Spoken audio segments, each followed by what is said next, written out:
Clocks chime one, but then again I'm a watchmaker's daughter. You heard the sun come down, but then again you're all earth and water. And you said to me you'd hold me like the sea, and hold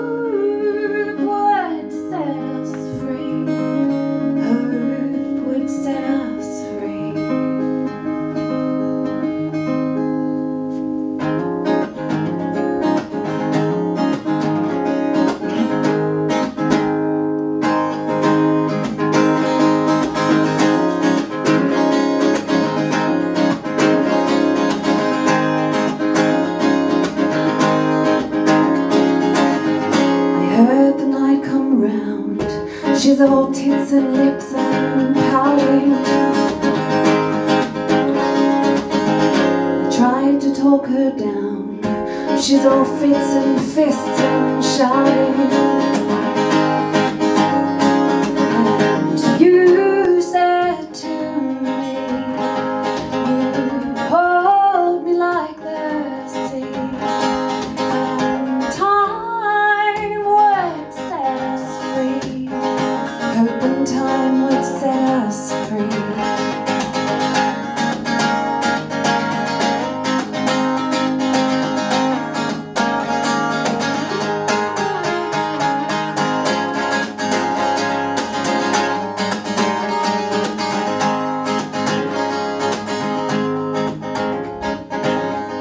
You heard the day wake up, the tired eyes were slow like honey.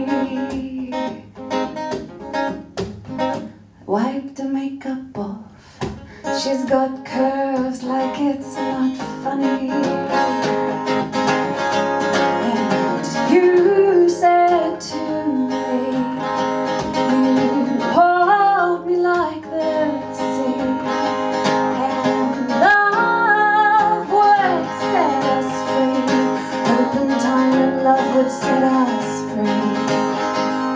Hoping time and love and hoping time and love and hoping time and love and hoping time and love, hoping time and time and love, hoping time and love and hoping time and love and hoping time and love and hoping time and love, hoping time and time and love, hoping time and love and hoping time and love and hoping time and love and hoping time and love, hoping time and time and love, hoping time and love and hoping time and love and hoping time and love and hoping time and time, hoping time and time and love, hoping time and love and time and love and time and love, hold me like hoping time and time and love, and hoping time and love and hoping set us free, hoping time and time and time, hoping time and time and love.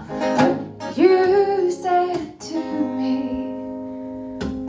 you'd hold me like the sea, and love would set us free.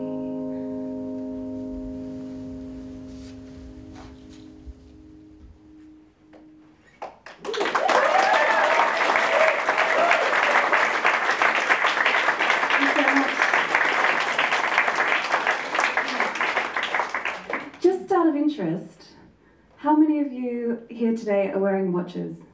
Show me your watches if you're wearing them. Okay, that's about half. Interesting. As you may have gathered in that last song, I am in fact the daughter of a watchmaker. My dad is the last remaining teacher of watchmaking in Australia. I like to think of him as this lone soldier who's survived this analog versus digital battle that spanned the last 3 decades. And the School of Watchmaking where he teaches opened in Sydney in 1946, and in its nearly 70-year history, there have only ever been 3 teachers of which my dad is one. So growing up in our house, it was constantly filled with broken clocks and watches bonging and chiming and ticking constantly, and it became a running joke to any visitor that despite each wall hosting a number of different clocks, none of them told the right time. It's like this weird, timeless vortex, the lounge room that time forgot, or something. And unlike a lot of the other kids on our street, my brother and I didn't play with the usual toys on offer in the 80s. We got to play with these drawerfuls of broken clock bits and watch hearts, and it was pretty cool. My dad would sit us at his watchmaking bench with the apron and the magnifying glass and the miniature tools, and he'd teach us how to pull a watch apart. My brother was always much more diligent at completing the game and putting the watch back together, but I was more fascinated with the bits.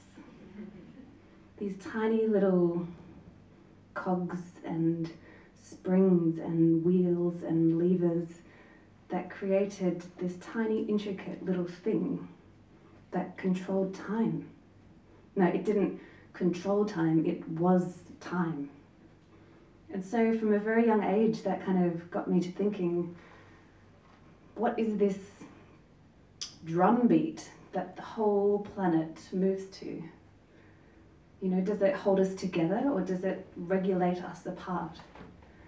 Where did it come from? Who started it? You know, like who decided there should be 60 seconds in a minute and not like 75? You know, a lot of the logical answers to these questions can be found down in Greenwich, but my young mind was more fascinated with this idea of the creation of time and this somewhat romantic image of ancient sailors plotting the longitude and the latitude of the globe, navigating only by the sun and the stars. Having said that, you could remove every timepiece from the planet, wipe out every watch and every clock, and time keeps moving, right? She's sneaky like that. And yet, how incredible to wear on your being this tiny little pile of pieces with its own spinning, ticking heart to remind us that life is moving, you know, and ultimately our time is running out. You know, I don't say that to invite doom and gloom to the party, right? But it's true. And there's this fabulous TED Talk by a guy called Stephen Cave, and he articulates it a lot better than I can, but it's kind of like if you live with this awareness that your time is limited and that your life will end, then it can really have a promising and a beautiful effect on your time and how you spend it here whilst you're alive. And this really kind of resonated with me. And for me, I think this is where gratitude comes in. Because if you're living with even a sliver of awareness that your time is limited, chances are you're really going to appreciate the small things. And when you appreciate the small things, the big things become truly magnificent. And it's through that awareness that we're able to really make the most of our time here, you know, because we prioritize. We make more time for the good times. So in my mind, it kind of comes full circle, and it's kind of like a clock face, you know. You've got this, a timepiece reminds us that our time is limited. And hopefully that kind of fills us with this urgency to live, and to live well, and to live authentically, and to live with our whole hearts. And as my TED hero, Brené Brown, says, you know, wholehearted living goes hand in hand with gratitude. Because when you appreciate those tiny, insignificant moments that interlace all the extravagant ones, the perspective shift means that you prioritize accordingly, because you know that your time is precious. And this precious time, though, is also somewhat limited. And so it kind of goes on again. I wanted to plant a seed of an idea with you all, not only to ensure the longevity of the watchmaking trade, which is obviously very important to my family. But I encourage you all to dig out your old watches. Those digital Casios and Pops watches you loved as a kid. Or maybe dig out that old precious heirloom that you received from someone special. Or maybe even buy yourself a watch. Buy a watch for someone you care about. Your mum, your dad, your kid. Because a watch is so much more than just a status symbol or a fashion trend or this ridiculously incredible, nearly 510-year-old invention from the 20th century. It's a reminder. It's this really gentle reminder that life is moving, even in those really dark moments when it might feel like it's not. And it's a calming reminder that even though you might be like a crazy busy and important 24/7 on the go, don't break a sweat superhuman, that there is only so much you can achieve in 24 hours.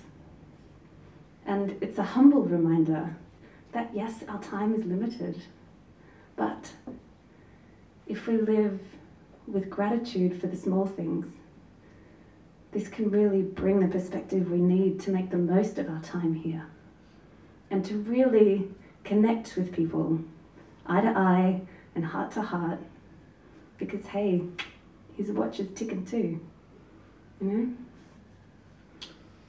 So on that note, I'm going to leave you with one last song. It's about a time when 6 seconds pretty much changed my life.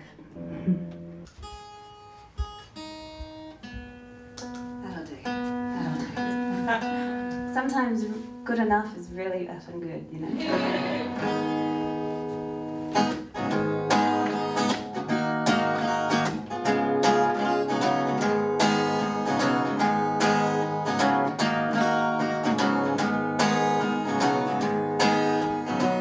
Let me tell you about Michael Sam. He led me by the hand across the frozen land.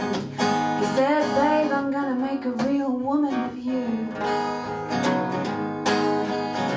I said, a real woman really ain't my style, but I'll sit beside you, keep you company a while. We sat in silence as my tears rolled into the sea. And he said, oh honey, it ain't that bad. You got the saddest eyes a girl has ever had. Come with me and we'll run away into the night. What I said, oh honey, if you only knew the things that the night and I have been up to. I don't need to run to make any more new starts. I just need a new heart.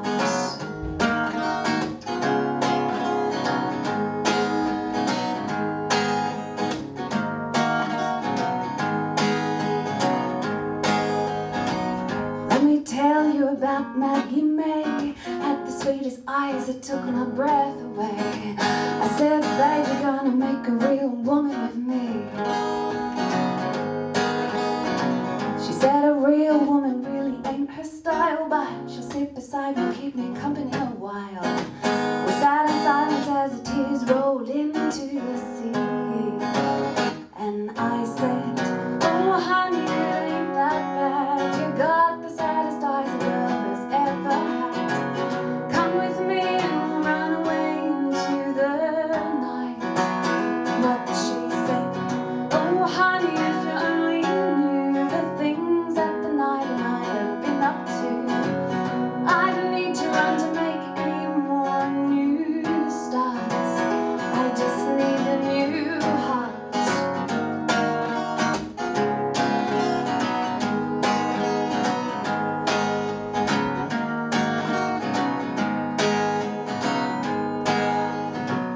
Took Maggie May and Michael Sam. I led them to the northern tip of this frozen land. The strike of midnight and we tiptoed down to the sea.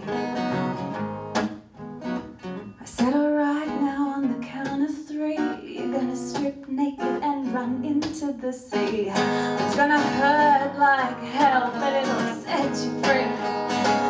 1, 2, 3. Oh, hi. honey, it ain't that bad. You got the